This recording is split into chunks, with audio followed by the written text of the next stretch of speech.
Hello friends, स्वागत है आपका अपने चैनल अर्जरिया उज्ज्वल में। दोस्तों, आज केबीएस एनबीएस के टीयर 2 के रिज़ल्ट में काफ़ी टाइम लग रहा है। सीबीएसई की तरफ से आरटीआई लगाने के बाद भी कोई रिस्पॉन्स नहीं मिल रहा है। तो क्यों ना मैंने सोचा अपनी पुरानी जर्नी को ही याद करते हैं। भले ही तब फाइनल सिलेक्शन तो नहीं हुआ था, लेकिन इंटरव्यू देने का मौका ज़रूर मिला था। तो आप लोगों के साथ सोचा थोड़ा एक्सपीरियंस शेयर करें।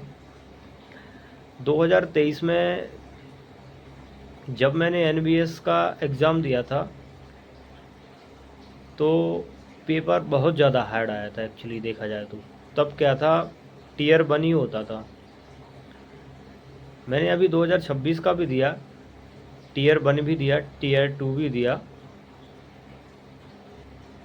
बट 2023 का जो एग्ज़ाम था वो काफ़ी ज़्यादा हार्ड था।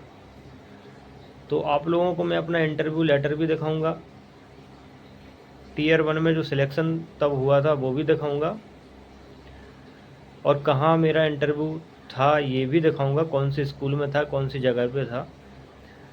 आप वीडियो में बने रहिए एंड तक, ये सब चीज़ें आपको दिखाई जाएंगी।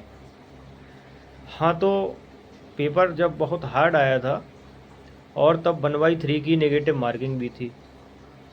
अभी 1/4 की है, लेकिन तब पेपर 1 हुआ था, उसमें 1/3 की नेगेटिव मार्किंग भी थी। तो कट ऑफ थोड़ा सा कम ज़रूर गई थी, लेकिन इतना भी कम नहीं गई थी कि सभी का सिलेक्शन हो सके। तो टीयर 1 का जब रिज़ल्ट आया तो मैंने देखा कि मेरा सिलेक्शन हो गया। अब क्या था कि उसके रिज़ल्ट के साथ ही टीयर 2 तो होता नहीं था तब, तो इंटरव्यू की डेट भी आ गई 1 से 2 दिन के अंदर। तो 1 से 2 दिन के अंदर इंटरव्यू की डेट आ गई। इंटरव्यू ऐसा नहीं था कि इंटरव्यू सभी का एक ही डेट में हो, मतलब कई सारे कैंडिडेट थे। मुश्किल से 20 और 25 बच्चों का इंटरव्यू एक दिन में रखा गया था एक जगह। तो इंटरव्यू कम से कम 15 से 20 दिन तक कम से कम इंटरव्यू चले। अब इंटरव्यू में क्या था कि जब मैं वहाँ गया इंटरव्यू देने के लिए एग्ज़ाम सेंटर पे,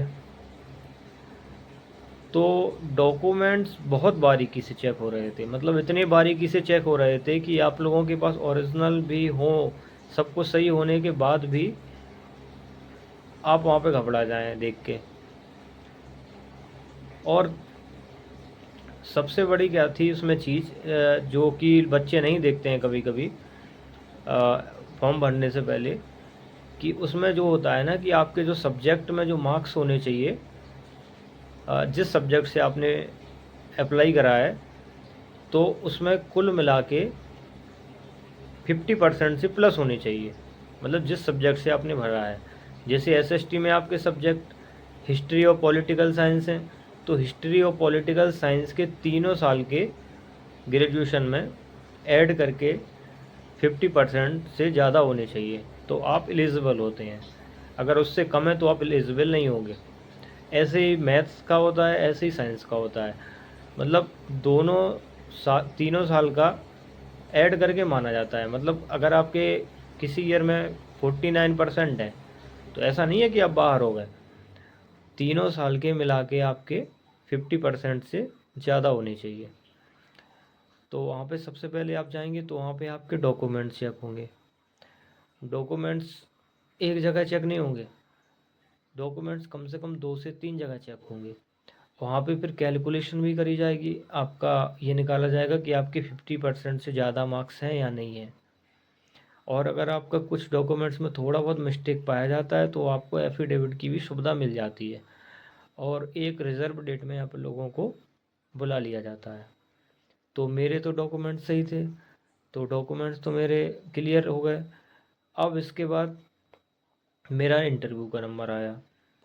तो मैं गया तो मैंने बाहर काफ़ी बच्चे बैठे हुए थे। अंदर से तो काफ़ी डर लग रहा था क्योंकि मतलब पहली बार था। तो गए तो लाइन में कई बच्चे बैठे हुए थे, मैं बैठा था बाहर। तो अंदर से उसने, बाहर जो खड़ा रहता है बुलाने के लिए, तो उसने बुलाया कि मेरा नाम लेके, बोले हाँ उज्जवल। तो मैं गया, तो मैं काफ़ी घबरा गया। तो शुरू में मैं घबरा गया, तो उन लोगों ने बोला थोड़ा सा काम रहो, कोई बात नहीं। फिर उन्होंने काफ़ी अच्छे से बात की।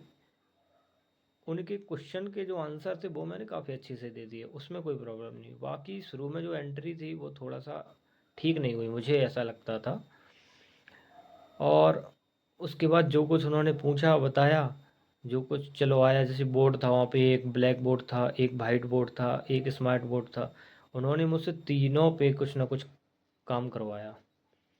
उन्होंने स्मार्ट बोर्ड को भी चलाने के लिए बताया, ब्लैक बोर्ड पे भी पढ़ाने के लिए बताया, वाइट बोर्ड पे भी पढ़ाने के लिए बताया।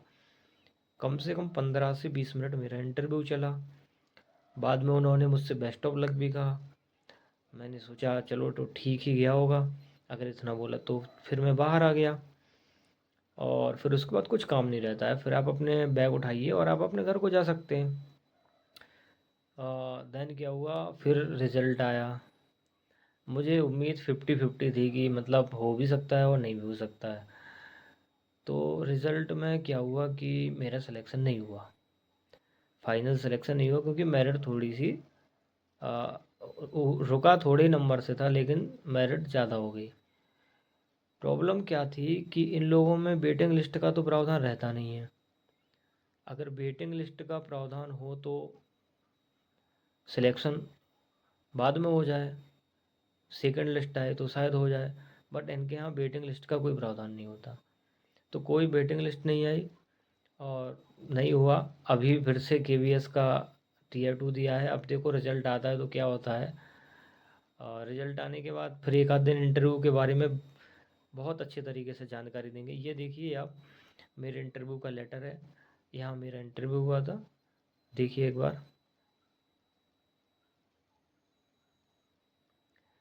और ऐसी ही जानकारी के लिए चैनल को लाइक करें, शेयर करें, सब्सक्राइब करें।